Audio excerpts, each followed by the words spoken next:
Hello students, welcome to pure mathematical academy. आज हम discuss करेंगे CSIR NET December 2023 partial differential equation के question है। फर्स्ट क्वेश्चन है जो हमारा पार्ट बी में पूछा गया और क्वेश्चन आईडी है 704043। The following partial differential equation X square curly two u by curly X square minus 2xy curly two u by curly X curly Y minus 3y square curly to u by curly y square plus curly u by curly x minus curly u by curly y is equals to 0 is first one is elliptic in this region, second one is parabolic in this region, third one is hyperbolic in this region and the fourth one is parabolic in this region. So सबसे पहले हम given equation को compare करते हैं R R S S T T plus F of U f function of x, y, u, p and q. So compare करने पे हमें पता चला r is equals to x square and s is minus 2xy and t is minus 3y square. हमें elliptic parabolic या hyperbolic check करने के लिए हमें s स्क्वायर माइनस 4rt की वैल्यू देखनी होती है. सो s स्क्वायर माइनस 4rt तो minus 2xy whole square minus 4. R की value x square and t की value minus 3 of y square which is 4x square y square plus 12x square y square overall 16x square y square which is 4xy whole square. So अब हम discuss करते हैं, जब S square minus 4rt 0 होता है तो parabolic होता है, S square minus 4rt positive होगा तो hyperbolic and S square minus 4rt जब नेगेटिव होता है तो इलिप्टिक. इस केस में if X Y is non zero, अगर एक्स वाई हमारा नॉन जीरो हुआ तो S square minus 4rt positive हो जाएगा. जब ये पॉजिटिव हो जाएगा तो हाइपरबोलिक. सो अब हम देखते हैं, first one is elliptic in this region. If y is positive, अगर y हमारा पॉजिटिव हुआ बट x अगर जीरो हो गया तो ओवरऑल वैल्यू जीरो आ जाएगी, तो पैराबोलिक का केस बन जाएगा. सो फर्स्ट हमारा डिस्कार्ड हुआ. सेकंड, जब x में हमारा पॉजिटिव है y भी पॉजिटिव है तो ओवरऑल क्वांटिटी पॉजिटिव होगी.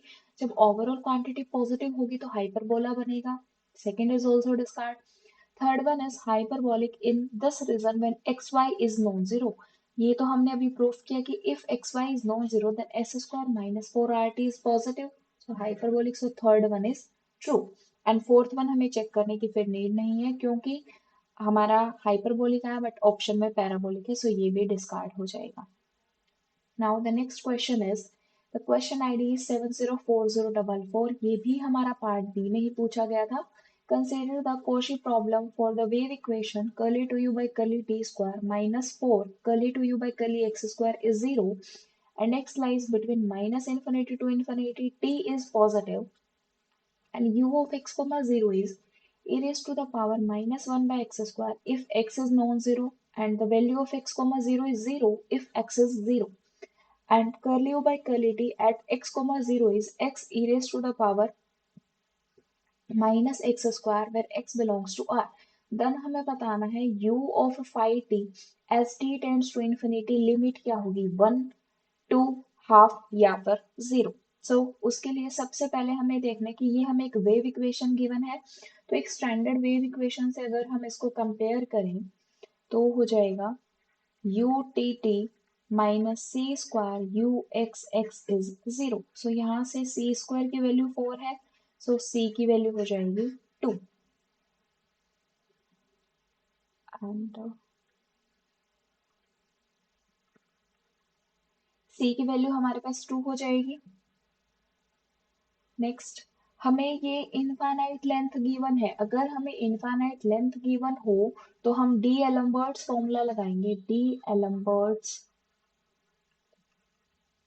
Formula,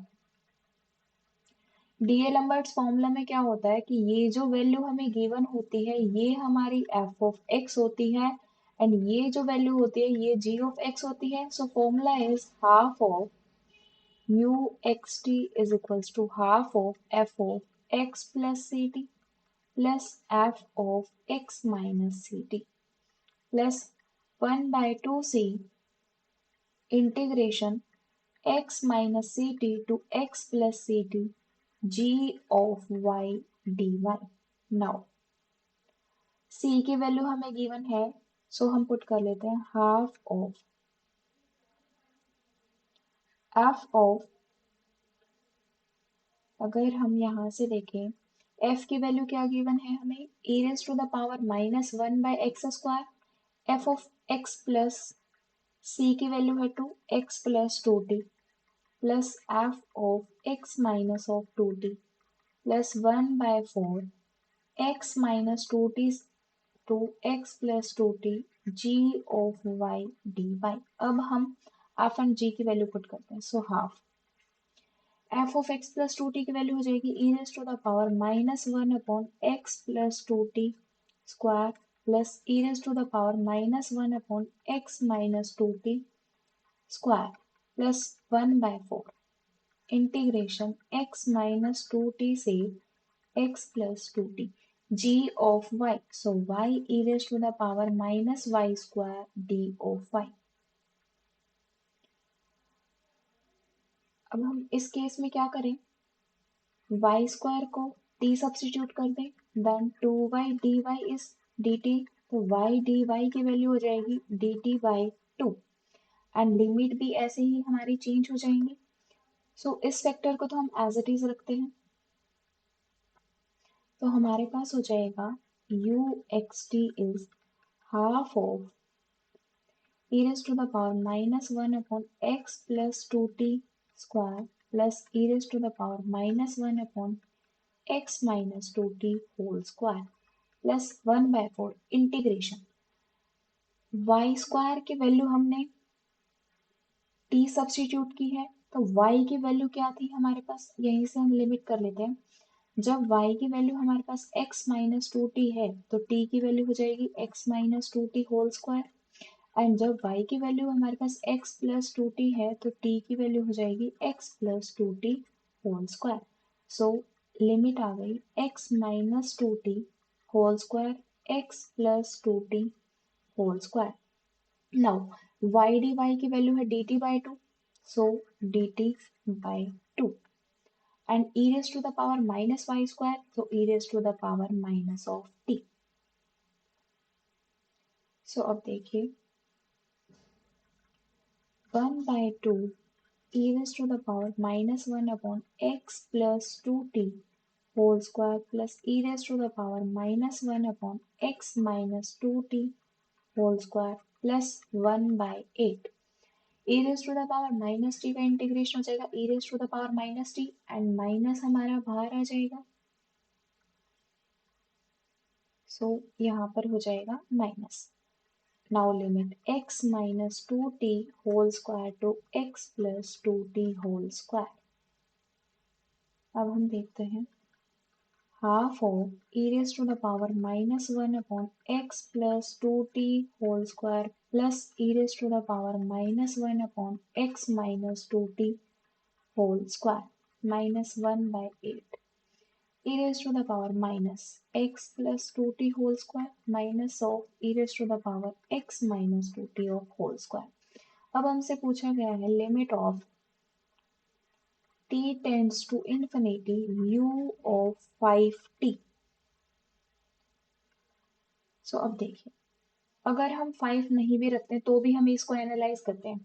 t tends to infinity, something upon infinity is 0, e raise to the power 0 is 1, x की वैल्यू चाहे कुछ भी हो तो 1 आया plus something upon infinity is 0, e raise to the power 0 is 1 minus 1 by 8.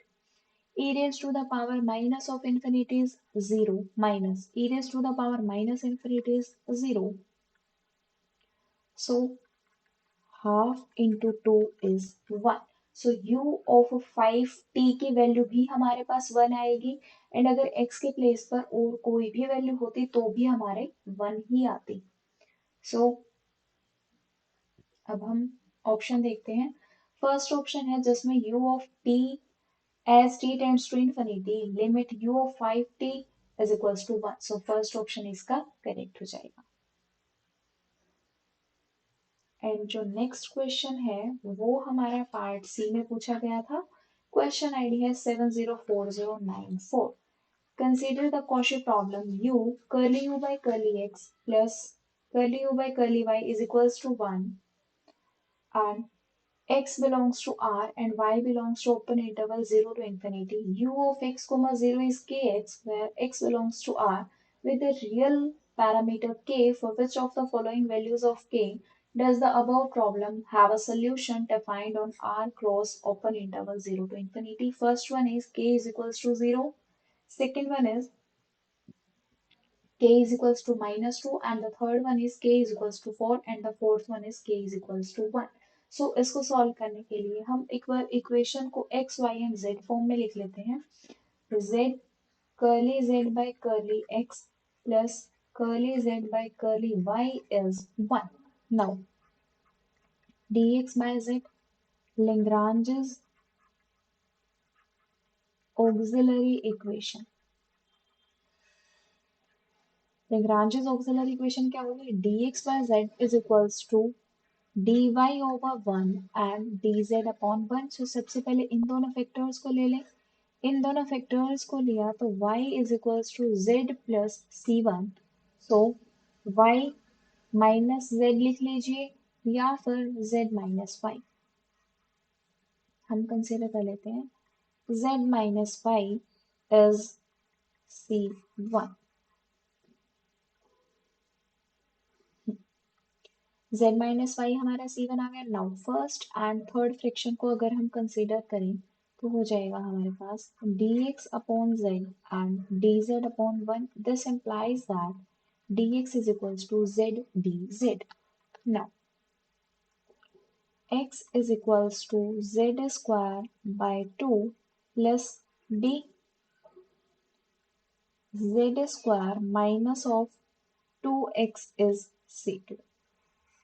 हमारे पास C1 and C2 आ चुके हैं। C1 एंड C2 आए तो हमारे पास phi of C1 is equals to C2। phi of Z minus Y is Z square minus 2 of X। Now अब हमें condition given है Z ऑफ कंडीशन हमें गिवन है Z of x comma 0 is kx। अगर हम curve बनाए तो हमें इनिशियल कर्व गिवन है x, सॉरी x नहीं t पुट कर लेते हैं t0 and kt। Now using initial curve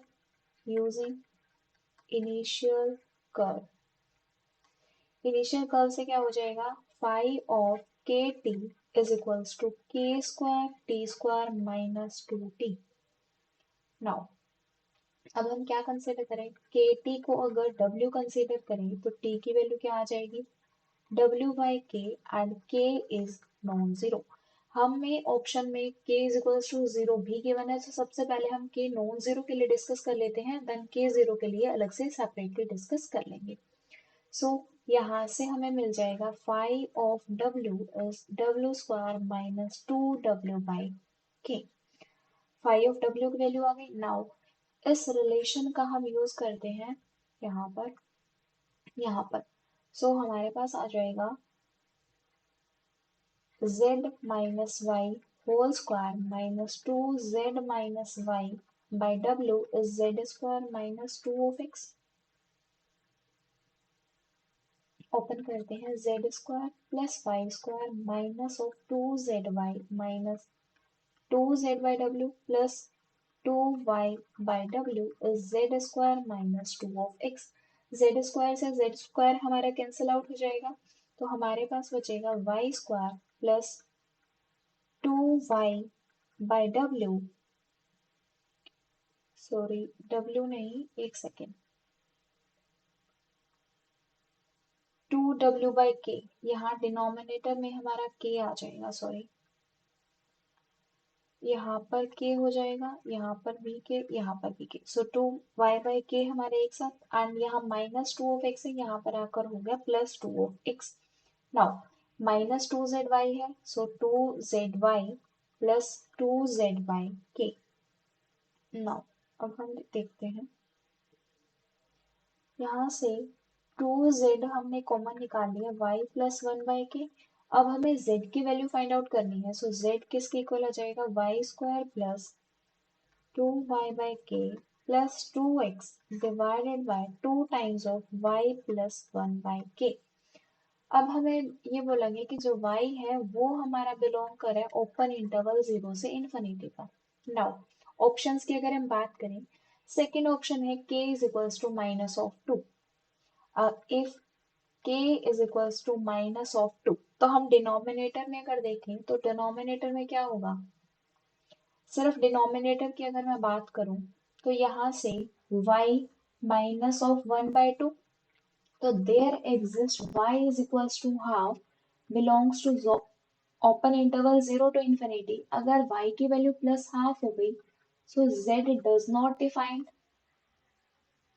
z हमारे डिफाइन नहीं होगा, बट क्वेश्चन में बोला गया कि सॉल्यूशन हमारे एग्जिस्ट कर रहा है। इसका मतलब है कि k की वैल्यू -2 के इक्वल नहीं हो सकती। नाउ नेक्स्ट थर्ड ऑप्शन है k इज इक्वल्स टू 4। अगर k की वैल्यू 4 हो जाए तो ओनली डिनोमिनेटर टर्म देखें हम, डिनोमिनेटर में क्या 2 टाइम्स ऑफ y प्लस 1/4, तो ये y हमारा हमेशा 0 टू इंफिनिटी में बिलोंग कर रहा है, तो हमें कोई ऐसा y एग्जिस्ट नहीं करेगा जिसके लिए हमारा सॉल्यूशन डिफाइन ना हो। Solution defined for all y belongs to 0 to infinity, so k is equals to 4 हमारा पॉसिबल है। नेक्स्ट ऑप्शन में है, फोर्थ ऑप्शन में k is equals to 1, so denominator में क्या हो जाएगा 2 टाइम्स ऑफ y प्लस 1। अब डिनोमिनेटर को दिक्कत कहाँ है, y इज इक्वल्स टू -1 पे, जबकि y इज इक्वल्स टू -1 हमारा 0 टू इंफिनिटी में बिलोंग नहीं करेगा, तो इसके लिए भी सॉल्यूशन डिफाइन हो जाएगा। इसका मीनिंग आया कि k की वैल्यू जब 4 है या k की वैल्यू हमारे पास 1 है तो सॉल्यूशन हमारा डिफाइंड है, बट अब तक हमने k इज इक्वल्स टू 0 का केस डिस्कस नहीं किया है, सो हम ऑप्शंस देख लेते हैं। फर्स्ट ऑप्शन है k इज इक्वल्स टू 0, ये अभी हमने डिस्कस नहीं किया है। k इज इक्वल्स टू -2 पर सॉल्यूशन अनडिफाइंड हो जाएगा, सो ये डिस्कार्ड, थर्ड एंड फोर्थ हमारा करेक्ट होगा। Now next is k is equals to 0। अब हम देखते हैं, अब हम अलग से k इज इक्वल्स टू 0 का केस डिस्कस करते हैं। इफ k इज 0, अगर k हमारा 0 है तो इनिशियल कर्व हमारी बन जाएगी t0 0, इनिशियल कर्व हो जाएगी t0 एंड 0। t0 जब हमारे पास हो जाएगा तो हमारे पास फर्स्ट आया था z minus y is c1 and z² minus 2x is c2। जब इसमें हम इनिशियल कर्व का यूज करेंगे तो 0 माइनस 0 इज c1, तो c1 की वैल्यू हमारे पास 0 आ गई, एंड यहाँ पर पुट करेंगे तो -2t इज c2। c2 की वैल्यू -2t है, c1 की वैल्यू 0 है, तो यहाँ से हमें इम्प्लाई हो रहा है c1 into c2 is 0। c1 into c2 हमारा जब 0 है तो this implies that z minus y and z² minus 2x is 0। जब दो टर्म का प्रोडक्ट हमारा 0 है तो यहाँ से इम्प्लाई हुआ z माइनस वाई इज 0 या फिर z² minus 2x is 0। z is equals to y। अगर हमने z is equals to y consider किया तो हम चेक करते हैं कि z इज इक्वल्स टू जो y है वो हमारा गिवन जो कॉची प्रॉब्लम है उसको सेटिस्फाई कर रहा है या नहीं। So z is equals to y हुआ, so curly z by curly x is 0 and curly z by curly y is 1। So इसने गिवन कॉची प्रॉब्लम को सेटिस्फाई किया, given Cauchy problem is satisfied, वो सेटिस्फाई होगी, और जो initial curve हमें given है वो भी सेटिस्फाई, क्योंकि जो इनिशियल कर्व है वो है हमारे पास t0 and 0, so y and z दोनों हमारे 0 है। नाउ यहाँ डिस्कस करते हैं, जब z² इज इक्वल्स टू हमारा 2x हुआ, so 2z curly z by curly x is 2, So z curly z by curly x is 1 and curly z by curly y is 0. इस कर्व ने भी given problem को तो satisfy कर लिया, satisfies given Cauchy problem, given को तो satisfy कर लिया, बट जो हमारे पास इनिशियल कर्व है which is t 0 0, so z की वैल्यू तो हमारे पास 0 है, so 0 is equals to 2t, but t is non zero, ये कंडीशन फुलफिल नहीं हुई। इसका मीनिंग है कि ये तो हमारा सोल्यूशन नहीं है। तो इस केस में जब k इज इक्वल्स टू 0 है उसके लिए भी तो हमारा एक सोल्यूशन डिफाइन हुआ which is z minus y is 0, so k is equals to 0 के लिए भी सोल्यूशन डिफाइन होगा। So first option is also correct. सो इस क्वेश्चन के करेक्ट ऑप्शंस होंगे first, third and fourth. Thank you.